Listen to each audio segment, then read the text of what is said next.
Start. मी राम सगट, राहणार Kondanagar.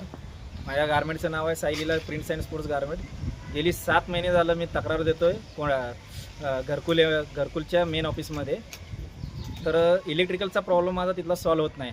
Daily दर दिवसा 7 वेळा कनेक्शन जातं येतं. त्याच्यामुळं माझा इलेक्ट्रिकल मशीनचा एका पार्ट उडाला आहे. त्याची किंमत आहे 1.25 लाख रुपये. आता जिम्मेदार कोण आहे?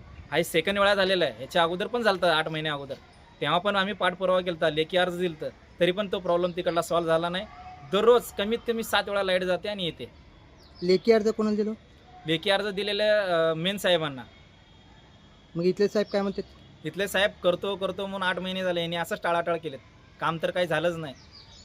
बरं, तुमची मागणी काय? आता माझा जो प्रॉब्लेम झाला आहे, माझं जे नुकसान झालं आहे 2 वेळा झालेलं आहे. आता 1.25 लाख रुपये नुकसान झालं आहे. त्याचं भरपाई कोण देणार आहे? लाईट बिल तर त्यांचं टायमावर भरतोय आपण. 20-20 हजार रुपये, 22-22 हजार रुपये लाईट बिल येते. मी कामगाराला दिवसभर बसून पगार देतोय. माझं काम होत नाही आहे. मग याला कारणीभूत कोणाला समजायचं आता?